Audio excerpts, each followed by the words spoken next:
Well, hello, and welcome to the renal system and urinary tract disorders.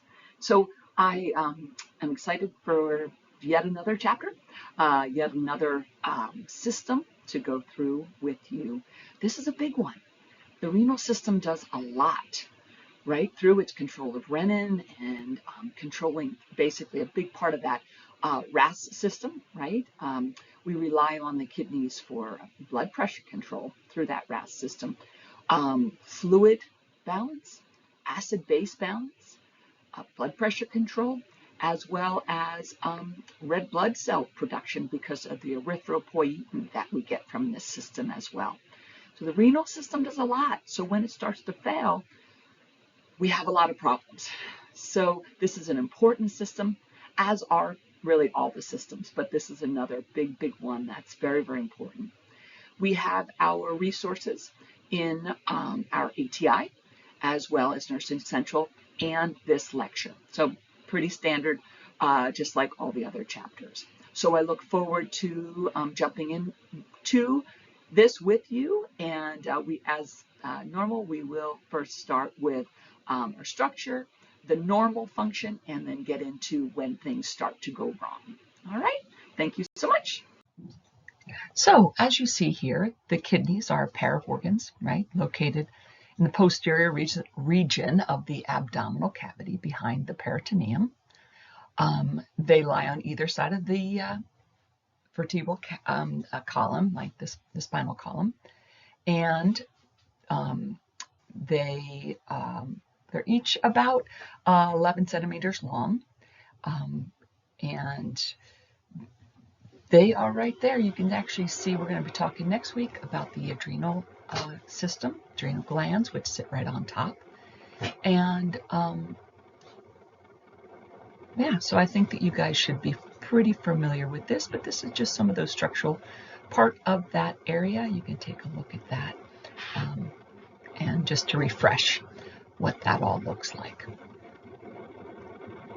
Now, one thing, let me see. Yes, we have the renal artery and the renal vein. So there's actually two of each, right, that supply those two kidneys. So that's all there. So that good renal artery, that's bringing that oxygenated blood to those kidneys, and then the renal vein taking that back up to the heart and then the lungs. All righty.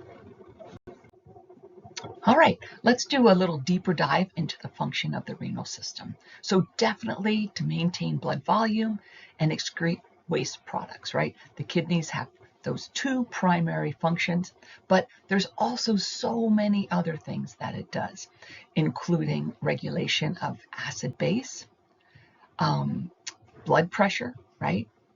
Balance through that renin aldosterone angiotensin system, the RAS, right? Calcium and phosphorus metabolism, red blood cell production, and kidney damage and or loss of kidney function can have a profound effect on clients' nutritional state. Urea is a waste byproduct of protein metabolism, right? And we rely on our kidneys to clear out that waste product, that urea. Monitoring protein intake is critical if we do have a loss of function of the kidneys, because we rely on that. That end product of protein metabolism is urea. So we really rely on the kidneys to clear that for us. The primary function of the kidney is also to maintain, again, that stable internal environment for optimal cell and tissue metabolism. The kidneys accomplish this life-sustaining task by balancing solutes and water transport, right? That's that sodium, potassium, all that electrolyte balance. Cellular metabolism really depends on that as well.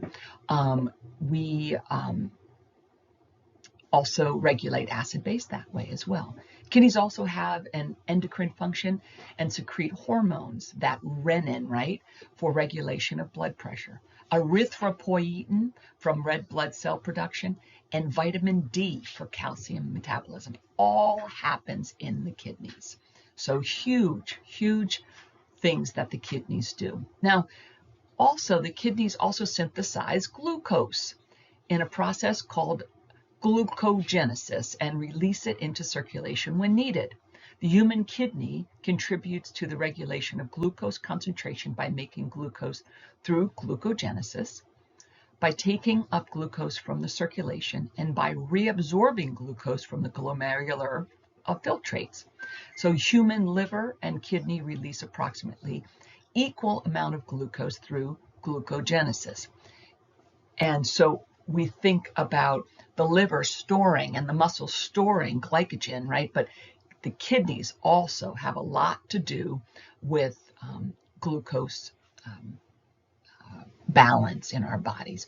So lots of things that it does. We really rely on this system for so many things, and when it starts to break down, we can have a lot of problems. So let's take a look at some of the things when it does start to fail us, what that might look like. So the renal system plays a major role, again, like I said, in homeostasis by filtering nearly 200 liters of blood every 24 hours. They are busy. Approximately 1 liter of filtered fluid is converted into urine and excreted through the micro filtration of the kidneys every day. Because the kidneys filter the blood, the renal system is directly linked to every other organ in the system. A variety of disorders affect the renal function by inhibiting the kidney's ability to regulate plasma volumes and osmolality. Disease may be limited to only the kidney and the urinary tract, or may include systemic diseases that cause acute kidney injury, chronic kidney disease, or difficulty eliminating urine, maybe an obstruction or infection, or neurologic injury, or diabetes mellitus. So there can be other things that cause or kidneys affect. So it's this very, very, very much give and take with these disorders. So infections of the kidney or urinary tract is the most common disorder in this system, okay? Stones, tumors, inflammation, or consequences of medical procedures can obstruct or cause injury in the upper or lower urinary tract infection. So renal injury, whether acute or chronic, can affect other organs and become life-threatening. So we can see problems stemming from obstruction because of injury, because of inflammation, maybe because of a renal calculi, which would be a stone, overactive bladder, neurogenic bladder. We can see tumors. I'm not going to go into that too much. That's cancer. We can see masses in the kidney. So that's what I mean by tumors.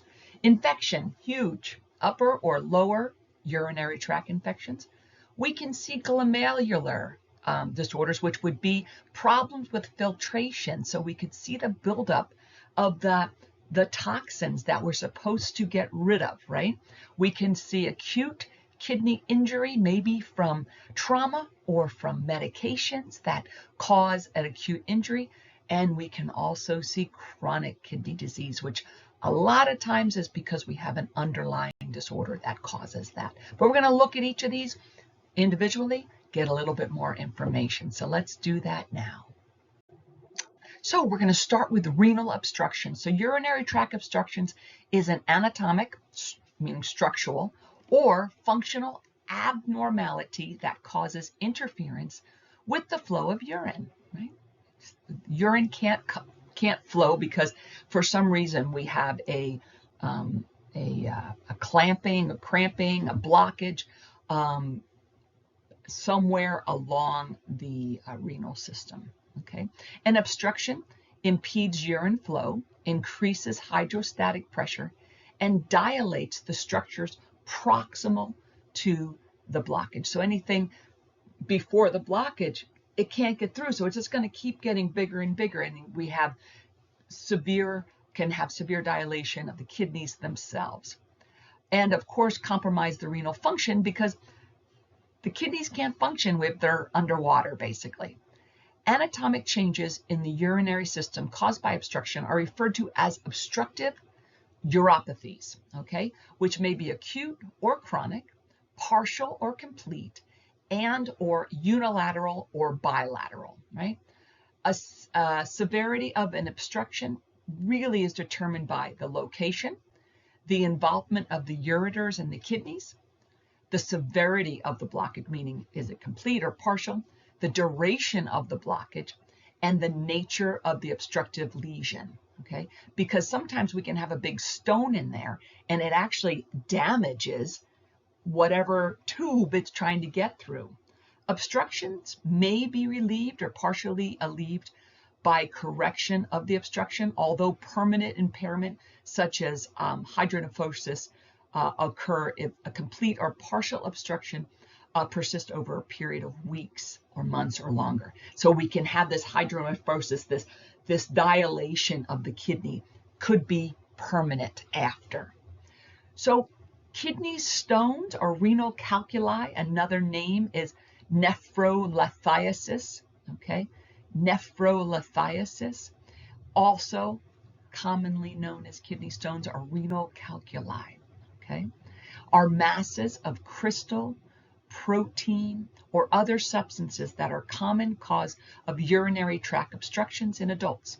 Stones can be located anywhere along the urinary tract, including the kidneys, ureters, or urinary bladder, okay? What happens when this happens? Severe pain, severe pain. We call that pain renal colic, C-O-L-I-C, renal colic, okay? And it can be sudden onset, okay? With colic that radiates to the flank area, lower abdomen.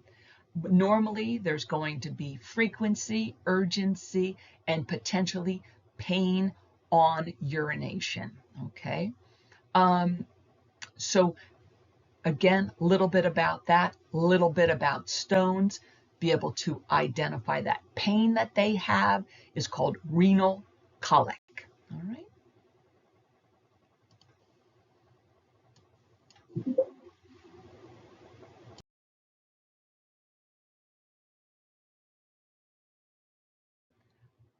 Yeah.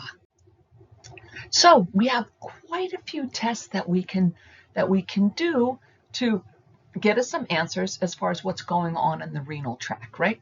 We can just do a simple urine analysis, right? Just see, do we have a lot of electrolytes in it? Do we have enough, is there glucose in it? Are there ketones in it? Lots of different things we can see. We can also check it for bacteria, right? To see if we have an infection going on. We can do some blood tests, okay? Oh, and we can also do a GFR, a glomerular filtration rate. So we would check kind of what comes out and what stays in by doing serum blood tests on their BUN creatinine. We draw the blood, see what's left in the body, because if it's high in the blood, that means it didn't get filtered out through the kidneys, right? We can get an idea of what the bladder looks like. Are we retaining? So we can do, we void, we urinate, and then we do an ultrasound to see what's left in the bladder, post-void residual, so to see if we're retaining, maybe because we're thinking we have an obstruction below the bladder. Who knows? We can see how that flow is, right? It is the uroflotrometry to see how much pressure we have, how well our bladder is emptying. We can use sensors to measure the destrusor muscle and the sphincter muscle to see how well their contractions are with an electromyography. So that tells about the muscle at the bottom of the bladder, the destrusor muscle. And we can see again how good the contraction is of our bladder. It gives us some idea about how well we can empty. We can do a video urodynamic recording, which takes pictures and videos of the bladder using ultrasound or X-ray during bladder filling and emptying, and can demonstrate an overactive bladder or a lack of muscle or like muscle weakness of the destrucer muscle. So we have lots of different tests to give us answers so that if we have an idea of from symptoms or whatnot, we can start these things to get a better picture of the whole health of both kidneys, bladder, ureters, all those things to see what's happening.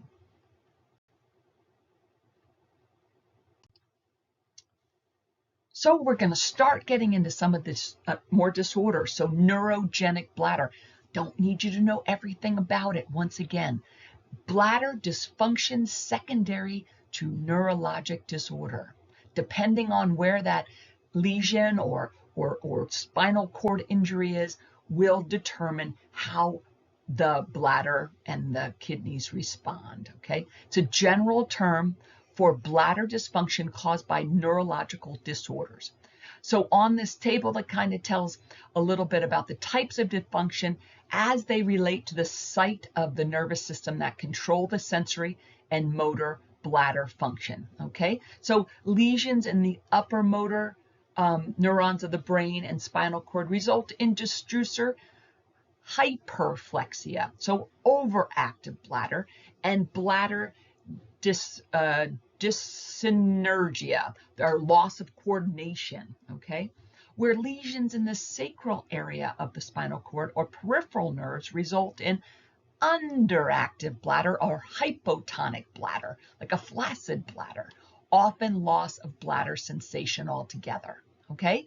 So again, understanding a little bit about neurogenic bladder and kind of how different that would be, upper versus lower, where we have the overactive in the upper and the underactive in the lower. Okay, so don't need to know too much more than that. This just gives you a little idea about what that means. So urinary tract infections, one of the most problem causing things that we can have with this system. So UTIs is inflammation secondary to bacteria. We actually can also have other things as well, but usually it's bacteria that causes this. We can have lower urinary tract infections, which we call cystitis, and we can have upper urinary tract infections that we call pyelonephritis. Okay, so cystitis, urinary tract infection in the lower urinary tract, frequently in females. Because why? Because in the peri area, we have our urinary opening is very close to our rectum. We can have contamination. Usually it's going to be E. coli is what we're going to see contamination with. Okay, this is going to mean pain, burning, urgency, frequency, right, with urination. All right, so infection of the lower urinary tract. That's what you need to know. All right, we're going to talk about some of the antibiotics that we'll treat with, but let's move on. So upper urinary tract infection, pyelonephritis. Okay, so again, more common in females and most often E. coli. So we'll usually start with an antibiotic that fights E. coli because we know that that's usually it. Now we're always going to get a urinary specimen before we give that antibiotic to make sure that that is where we need to go. But we are going to see some other symptoms too. Yes, we still can have that frequency, urgency, painful urination, but we will also see a fever, chills, CVA, and flank pain. What's CVA? It's right here. Costovertebral angle pain. That is right there between the kidneys, basically. We call that CVA pain, and flank pain kind of off to the sides there. All right. So CVA, costovertebral angle pain. You will need to know that. And also some nausea and vomiting. So more serious symptoms, right? But along with the other. And we can also see some pyuria, which is like kind of pus in the urine as well. So a little more, serious. We definitely need antibiotics for both of these. but usually some pretty significant symptoms than what we see in the other. All right, moving on. Glomerulonephritis. All right, it's inflammation. It's inflammation of the tiny filters in the kidneys, which are the glomeruli, right? The excess fluid and waste that the glomeruli remove from the bloodstream exit the body as urine. So we need those little filters, right? But glomerulonephritis can come suddenly, which is acute, or gradually, which is more chronic. But it is inflammation of the glomeruli, okay? So what happens is we lose our filter. That's it. So that's what the problem is. So we're going to see decrease in urine. We're going to see an increase in BUN and creatinine in our serum, right? Which is waste, right? So we have a problem, right? That waste is being held in. So glomerulonephritis occurs on its own or as part of other diseases, such as lupus, diabetes, those kinds of things. Severe or prolonged inflammation associated with glomerulonephritis can damage the kidneys. That is the main concern. We can damage those filters for good. Treatment depends on the type. So we have acute, it's inflammation, that's it, but it's isolated to the kidney glomerulus caused by primary injury to the glomeruli, usually because of infection, an immunological response, maybe ischemia, free radicals, toxins, drugs, unfortunately, can cause it. So we see increased proteinuria. We see red blood cells in the urine, white blood cells. We see a decrease in GFR, glomerular filtration rate, of course. And what we need to do is we need to, number one, target the primary cause, right? Preventing and minimizing that immune response and correcting the accompanying problem. We also may want to make sure or try to target some anti-inflammation, right? That may mean steroids for a time, right? But we also can see hypertension while we have this imbalance in our kidneys. So we want to treat all of the symptoms accordingly. But glucocorticoids, right, our steroids, would definitely decrease the inflammation. And that is usually where we'll go with this, okay? We definitely will see oliguria, which means a decrease in output during this time, and definitely can see the results of this extra fluid, hypertension, and unfortunately, if we don't treat this quickly, we are going to potentially have lasting renal failure, okay? So big thing, decrease our inflammation and get a quick reversal of this, all right? But again, inflammation of the glomeruli, and that is our filters in our kidneys. So kidney injury. Kidney injury can be acute, rapidly progressing within hours, or become chronic, progressing to end-stage renal failure over several months or years, okay? The term renal insufficiency, renal failure, uremia, azotemia are associated with decreasing kidney function, but are not specific in relationship to the cause, okay?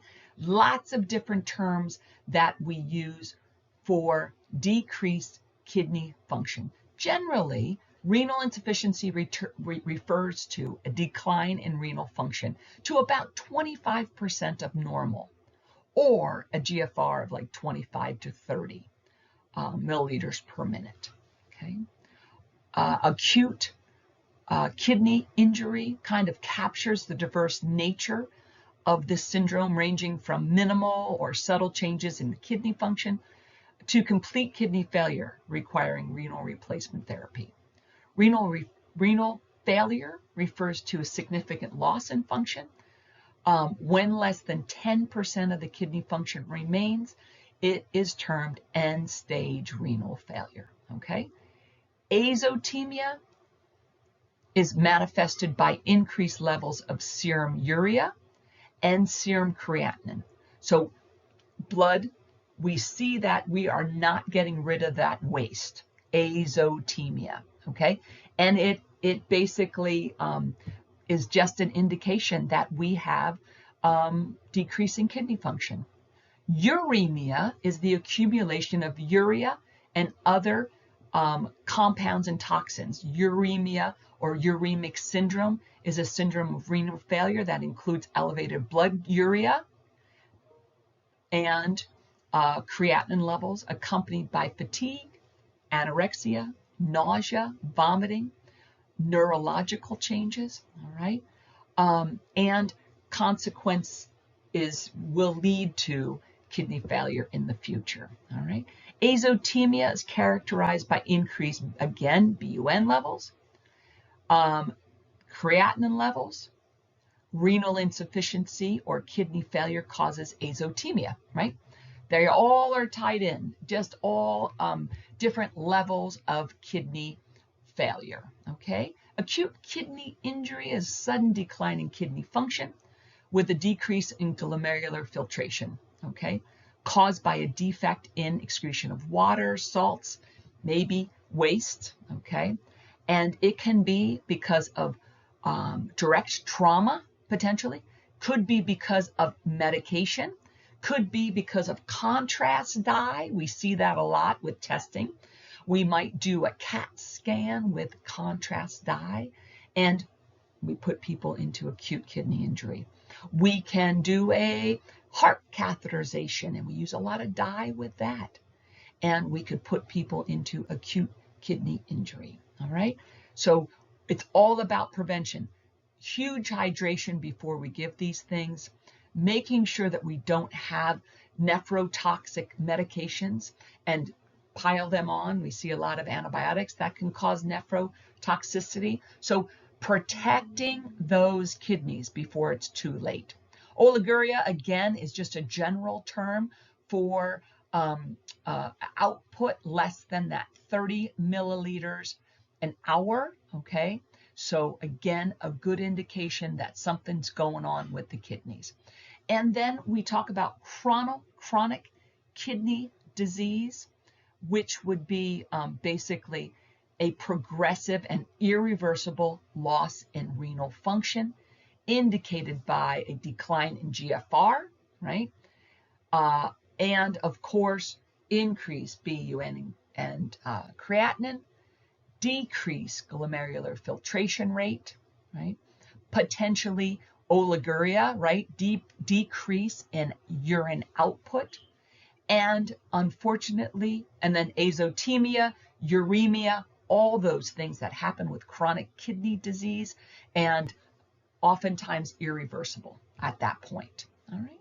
So just a little bit about these different disorders so you're in the conversation. Some terminology, okay? Some of them a little bit more specific than others. Just a little bit about each of them, all right? So common signs of kidney dysfunction. This is a nice chart, but lots of different things. So lethargy, seizure, coma, nail changes, bone pain, myopathy, lots of different things that we can see when kidneys start to fail because they do so much. That's the thing. You know, there's just a lot of things that can happen as toxins start to build up in our body. Our blood pressure can go all off balance. We don't have that good calcium source anymore. Our red blood cells aren't where they should be. So now we have all that oxygen problem, right, going on, hypoxia, hypoxemia. So it's just this snowball. So we need to protect our kidneys, keep them healthy, because there's a lot of things that can go wrong when those dominoes start to fall. So some assessment findings. With chronic end-stage kidney injury, kidney stones. This is just some very basic assessment findings that you will want to have a little bit of an idea. Just kind of how they differ from one another, right? So chronic kidney disease, increase in blood creatinine, fatigue, back pain. End-stage, going to be probably decreased urination at that point. More neuro stuff, right? But acute kidney injury is going to look a little different. We're talking about sudden change in how they feel. We're going to have that flank pain potentially, decreased urination. Rising, it's going to be quick. Everything's going to be rising in the blood, the BUN creatinine. So just a little bit. And then again, of course, our kidney stones, sudden, severe flank pain. It's a lot of pain folks have. All right, so just a little bit of those assessment findings that we would see with each of these disorders. Very just basic, okay? Don't need to know everything. So management, what are we going to do for these folks? Big thing is we're going to protect those kidneys before they start to fail, right? Adequate hydration, electrolyte. Make sure that our electrolytes are in balance, especially when we start to have dysfunction in the kidneys. We're going to be watching that even closer, okay? Managing blood pressure, treating infections, watching those drugs that can be hard on the kidneys so we don't make it any worse, right? Looking at nutrition, especially that protein, right? Protein can be a tough thing if our kidneys aren't working, and glucose control, all right? So very important. We have lots of different things to think about because the kidneys do so much, all right? So linking what they do, the function, links us right to the management, all right? Let's look at some of the medications that we may treat some of these disorders with. There's not a ton of them, just a few. Okay, so when looking at one of the most common problems that people have with their urinary tract is infections. We have quite a few antibiotics here. Now, we're not going to be using all of these.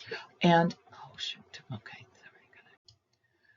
Trimethoprim and sulfamethoxazole, okay? Our sulfonamides, which is our sulfamethoxazole, and then trimethoprim. But what do? We normally will combine them together because sulfadiazine and trimethoprim singularly don't always do what we need it to do, and that is to keep that infection away. All right, so we normally will use them in combination with one another. For acute and chronic UTIs, usually E. coli, this is what we're targeting with this, but we have some things that we can see with these meds. Number one, crystalluria. Yikes, I have a urinary tract infection and now you're telling me I'm going to get crystals from this medication. So what do? We ensure lots of fluids, okay? That's a twofer. We can help wash that bacteria out, keep that kidney health high, right? And prevent the crystalluria, all right? Crystals in our urine, all right? We have all the same things that we watch out for, those secondary infections, right?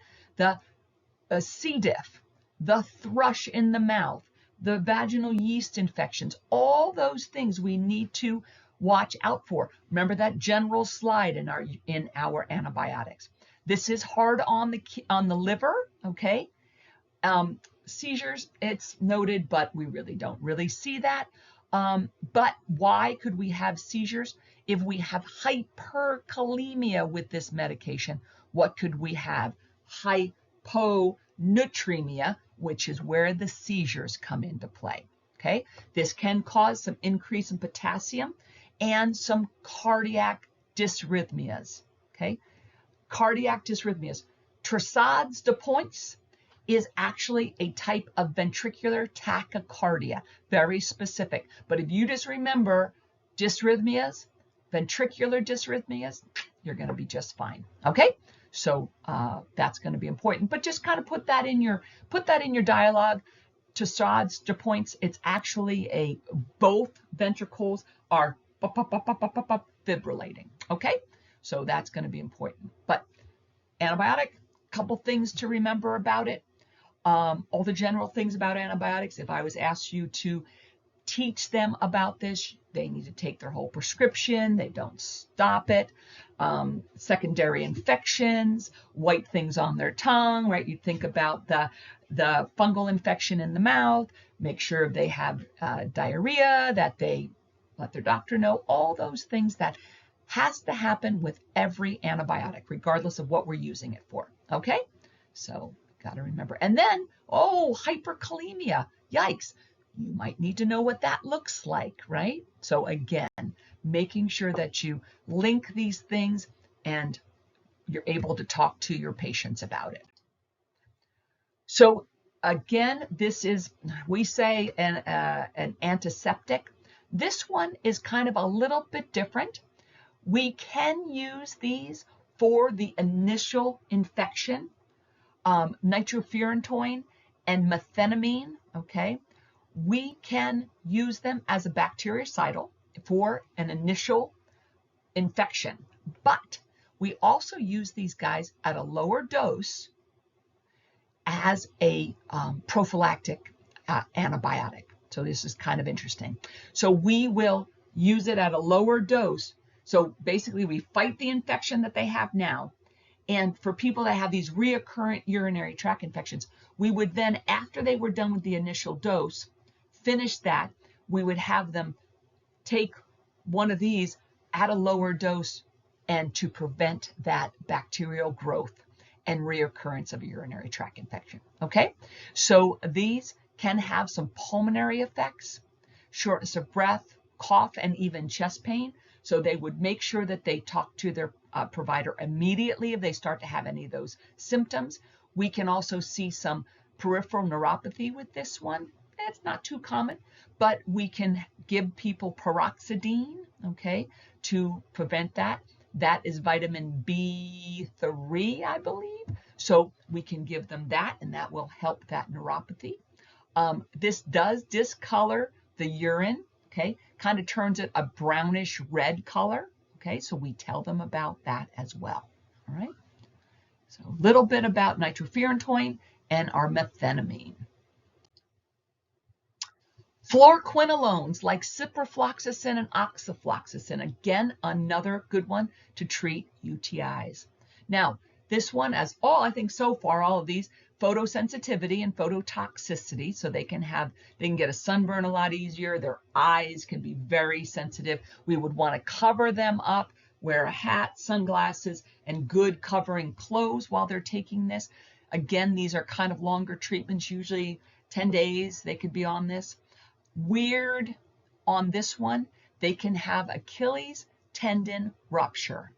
So if they start to notice that they have tendinitis, if they start having pain back on their heel, we would want them to call their doctor immediately because we wouldn't want it to rupture. Okay, so tendinitis. We use this. This is not our first line treatment, but it is one of the ones we can use. All right. Now this is not, and I'm going to say it again, is not an antibiotic. It is not an anti-infective. This just helps the symptoms of frequency, urgency, burning. This relieves pain. Phenazopyridine is, or pyridium is a analgesic, which means a pain reliever. Okay, this does not fight the infection. Okay, this does also turn the urine different color, kind of a reddish orange. So we want to make sure you tell them about that. Okay, it is nephrotoxic though. So if they have any history of renal insufficiency, renal disease, acute kidney injury, anything like that, we will not use this. They're just going to have to deal with the urgency and the frequency and so on. So again, but it is nice to kind of relieve some of those pain that comes with a urinary tract infection. You know, reality is that usually if we get people started on antibiotics, those symptoms will be relieved pretty quick with an antibiotic. So, but just in case we do have this, urinary analgesic, not an antibiotic. All right. So we talked about some disorders where we have problems with urinary retention, not obstructive, but sometimes like after we have anesthesia or postpartum, after we've had a baby, sometimes we can't empty our bladder. So we have a medication that will stimulate that muscarinic receptors in our the bladder basically, and cause contraction of the destrucer muscles, which is that muscle at the bottom of the bladder. So we can increase that pressure within the bladder and cause the excretion of the urine. So again, bethanechol, pilocarpine, acetylcholine are going to be what we use for a non-obstructive urinary retention. So that would be, again, after surgery, after anesthesia, post-op, postpartum, those kinds of things. Because postpartum, sometimes it's because we have done a spinal anesthesia, and they can't bear down in order to empty. And so this will help build up that pressure to allow that emptying to occur a little quicker. So we can cause some bradycardia and hypotension with this. So we're going to monitor heart rate, blood pressure, and we usually will give this on an empty stomach. But again, not huge. If you just know that we are activating agonist, right? Activating those receptors, the muscarinic receptors, to cause contraction of the destrucer muscles to help with emptying of the bladder. That's it. So we can activate those receptors, those muscarinic receptors, to cause emptying, and we can block them to prevent contractions of the bladder and the urge to void. So we have people with overactive bladder that just feel like they need to go all the time, or neurogenic bladder, where they can't quite feel when they need to go or not go. So this helps them go well, right? But not have to feel like they have to go all the time, okay? So again, oxybutynin, tolterodine, we have a couple different ones there. Oxybutynin is the big one that we use. This can have anticholinergic effects, okay? So our acetylcholine receptors have a very similar affinity, okay? So when we block those acetylcholine receptors, we get what's called anticholinergic effects. And we know that, right? That can't see, can't pee, those. Dry, right? Dry, can get some blurry vision. So we have to be careful of that. And we don't want to give it to anybody that has what? Glaucoma, acetylcholine. We have to be careful with that. But again, muscarinic antagonist, oxybutynin, for our overactive bladder and neurogenic bladder, okay? So again, prevents those contractions and that urge to void all the time. So they can have good filling and good emptying. All right. So lastly, we're just going to look at some of the complementary and nutritional considerations when we are treating folks with renal infections and renal disease, okay? So cranberry juice is a great one to prevent urinary tract infections. It is not effective if the client already has a UTI, but it can prevent it from occurring. Probiotics can help to reestablish the intestinal flora for a client who has taken antibiotics and now has a urinary tract infection, right? So that will help too to prevent. So probiotics is a great thing. If they are taking an antibiotic, we would want them to take it 2 hours before or after taking an antibiotic, and we would want to limit other supplements. So renal disease in general, we would go with a low sodium diet, low potassium diet, and restrict that protein, right? As well as limiting meats and dairy. So kidney-friendly meal, a tofu scramble, maybe, lots of veggies, and staying away from those foods that are high in potassium. All right, I think that wraps up this not too big chapter, but we are going to be linking in endocrine and some other things. So this is one of our smaller pieces. Just get a good grasp on a few of these disorders, very simply what they are, some of the terminology, and then the meds, what they are and what they do, what we would treat them, okay? And we'll go from there.